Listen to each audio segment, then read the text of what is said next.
Is Meghan Markle's desperation to hold on to the Sussex title creating a self-fulfilling prophecy that will leave her with nothing? Hello everyone, I'm Ash, and you may know my dogs by now. That's Elsa, the one just racing along the back of the couch with Olaf.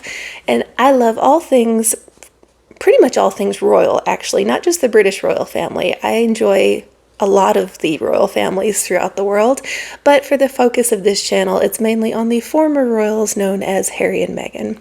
Or, as she prefers to be known these days, Meghan Sussex. As I said in a previous video, I don't consider Meghan to be a stupid person, but she does a lot of stupid actions, and I am currently rethinking that stance, because especially after this week, like I said, I think she could be creating a self-fulfilling prophecy for herself. I think her desperation to hold on to this title could be the thing that honestly rips it from her forever. Because Meghan loves to poke the bear, and I've already seen rumblings start to resurface about stripping the titles. I've seen a few different media sources already publishing stories about the possibility after that disastrous Drew Barrymore appearance the other day. Yes, I know this could make her technically Princess Henry. Yes, I know it takes an act of parliament to strip the Duke title from Harry, and it would be Harry's title stripped because she only has one because he does. She doesn't have one in her own right. Yes, I know it's more common for the royals to take away something like the HRH than to strip titles down to the bone. But it doesn't mean it hasn't happened before, and just because it hasn't happened in a long time doesn't mean it will never happen again, especially in the social media age. And my way of thinking, if King Edward VIII into the Duke of Windsor, then they could certainly turn the Duke of Sussex into Harry Mountbatten Windsor. Will that happen? I don't know. Maybe not with King Charles, because Harry is his son, so I understand that. He doesn't want to take absolutely everything away from him. He still loves him in spite of all the drama and everything else that's happened. But William is becoming known by the epithet the Lion of Windsor. And I would not want to mess with the lion, but it's clear that Meghan has no such worry. If they want to stand on their own, then they need to stand on their own. If Harry and Meghan are so special, then they don't need to put such emphasis on the name of a county that they no longer represent. The Drew Barrymore Show. And this was painful to watch, although I do love that they chose to circulate the clip that does not put Meghan in the best light, honestly. In fact, it puts her in a very bad light, where she talks about if she's going out of town, she takes a small book and records a video of herself reading it for whoever might be with the children. If I can't do bedtime stories with my kids, because Archie and Lily are just 3 and 5, so I'll always pack a really thin book and I'll videotape myself reading it. So whoever's with them, Papa can say, "Here's Mama reading your bedtime story." Stop pretending you don't have a house full of staff that's helping with these children. Especially, again, I didn't watch her show, but I've seen enough clips. I saw Harry, I saw Doria, I saw Meghan, all in the last episode. No children. Where are they? They're with nannies. Common sense says they're with nannies, yet she never chooses to acknowledge the people helping her raise her children. And I also focused on her recording a video of reading a book. That seems so odd to me. Why not just FaceTime your children and read them a book? It doesn't have to be at bedtime.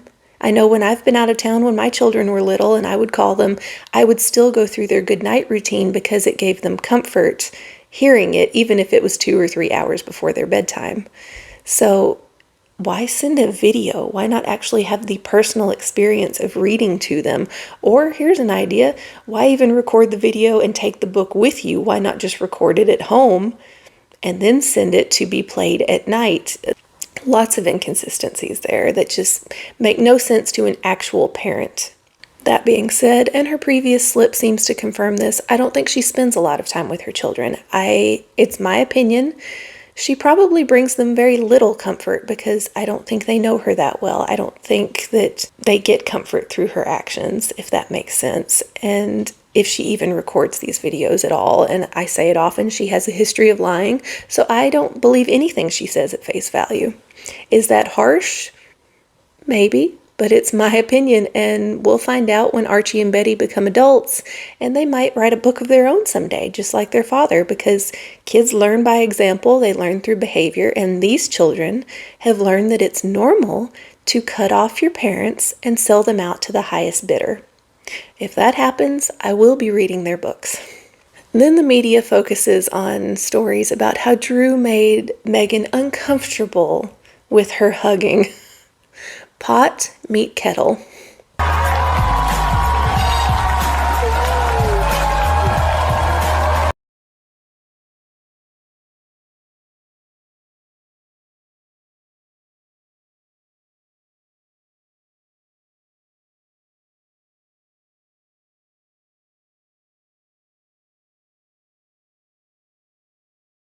Deflection seems to be the Markle specialty, and that of her fanatics as well. They love deflection because we know Meghan is obviously obsessed with Princess Catherine to the point where I would personally call her a stalker.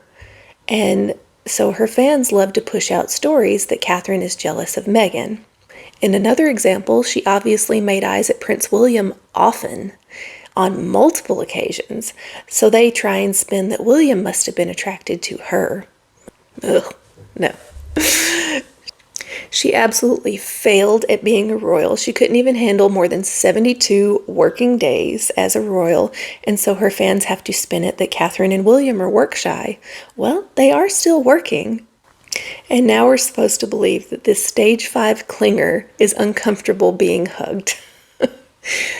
But, I actually could believe it because Meghan is so desperate for control, and Drew honestly looked like she took control of that hug. So, yeah, maybe Meghan was uncomfortable. But hey, now you know how people feel when you are invading their space, when you are taking away their autonomy, if they don't want to be touched or hugged. We were also told that the kids have picked up Harry's British accent. Sure, Meghan, I believe that like I believe Archie's first word was crocodile, or that Betty's hair is so long that she can sit on it. Before I could edit this video, the media spin came out that season 2 of Meghan's show was announced. Well, I immediately looked closer at this story to quickly find out no, nothing has actually been renewed. Netflix had filmed multiple episodes and has chosen to split those and release the back episodes at a later date, the same way they do with many of their shows, although I don't think Netflix has ever been so foolish as to call it a second season before. And this was a massive fail on their part because I have already seen a ton of comments that are saying that they're going to cancel Netflix, or they have already done so, because they don't want their money going towards Meghan Markle. Meanwhile, the show was pushed into the top 10. It was at 6 yesterday. It's at 7 while I film this. Falling a spot after a single day is not a good sign. Meghan was so desperate to clap back at the negative reviews, she once again jumped the gun and announced something too early. If she was smart, she would have waited on this announcement, making it seem like she'd film new episodes after season 1 had aired, so it at least resembled a legitimate renewal and a new season. It also would have been smarter to announce this with the launch of her products to potentially get more traction, to actually sell something for once. But Meghan has once again failed spectacularly in her execution. That's pretty much it for the Harry and Meghan news today, but I did film a little bit extra if you would like to hang around and officially meet Elsa and Olaf. I'm going to segue away from Harry and Meghan and say a huge thank you to everyone who has liked, commented, subscribed. I will say that I've kind of reached my bandwidth for being able to keep up with it all, and the comments are no longer showing up for me all at once. So if I miss yours, I apologize. I've heard that this is a problem that other YouTubers have. I discovered after my last video that on 3 different devices or apps, depending on what I was on, that some comments would show up, some wouldn't, new ones would pop up, but they wouldn't be, for example, if I went on my phone. And so I've always tried to keep up with all of them and at least, like them or heart them. Like I said, my bandwidth is just personally so stretched now that this channel has grown so fast, which I love. Thank you so much. But I can't check 3 different devices constantly. So if I miss yours, I am so sorry. I try to keep up as best I can, even if I don't comment back or acknowledge it. And I do very much appreciate the support. You have all been wonderful. This is a shorter video for me because I have a fun weekend in the works and I'm taking care of my goals this week early so I can just unwind and enjoy. But before I go, I wanted to share a little bit with you, and that is this week was a very special week because my dogs got haircuts, and they are so cute. I had to share them. And she's going to growl right into the mic because she hates being lifted up and moved.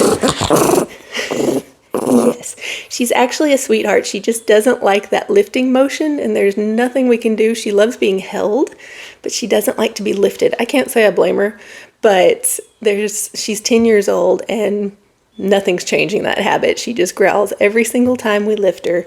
But this is Elsa, as I've introduced her before, but this is one of her few close-ups. And that's Olaf vocalizing in the background, being a guard dog. But she looked so cute that I thought that I would share her with you. Yes, my children named her. I had veto power. They came up with Elsa because, as I said, she's 10, so Frozen was still huge 10 years ago. And they begged for years to have another dog and name him Olaf. You've already messed up your little mustache, although I tell the family that you don't like your mustache mentioned, do you? But she also hates to be combed, so we just kind of let it do what it does. So this one's Elsa. Can you say bye? She hates cameras. It's the funniest thing. Oh, she actually looked at it. She will look away every time I take her picture. It's very rare for me to get an actual shot of her face and her eyes looking at me because she just does not like cameras. Yes. And then this little chunk. Oh my goodness, you're so heavy. Yes, you're a snuggler. This is Olaf, and he is 5. He's the baby of the family. And we love when he gets a haircut because he looks like a living, breathing stuffed animal. If you have those eyes. Oh, he's so precious. But I know a lot of you, yes, I know.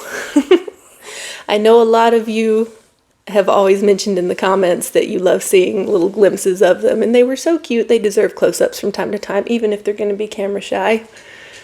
And I love having 2 dogs. I will say if I had any piece of advice, it would be to get 2 litter mates because these 2 do not have the same play drive. He imprinted on her hard. He's actually watching her on the floor back there right now because he has to know where she is at all times. She has no such obsession with him. He adores her. Yep, she's back there. He adores her. He wants to know where she is all the time. And she is like, I did not ask for this. Why did you bring him into my home? She does love him when she doesn't want us to see. We've seen like if he sneezes or coughs, she will run over and check on him. But she doesn't want us to know that. She's very standoffish like that. So that's my puppies, and I know a lot of you have commented that you love seeing them, so I just wanted to give them a little close-up because they are so cute. They deserve a close-up from time to time. So Elsa usually sticks to me like glue. Olaf is usually, he likes to hang out with me, but sometimes he'll sneak under the kids' beds and they won't know. He's very sneaky. And they will get up to come down here for a snack or whatever, and then he'll come out and be like, where are we going? And they will say, wait a minute, where'd you come from? But there he is, going back to his spot. He can guard from many different windows at that spot, which is honestly hilarious because we actually have a neighbor who has a legitimate guard dog that's like 200 pounds outside, and that dog has adopted our yard and our home and our family as her own, and she protects everything that she considers hers. And so the 200-pound dog versus the little fluffy marshmallow back there. But thank you everyone for watching, and have a lovely day.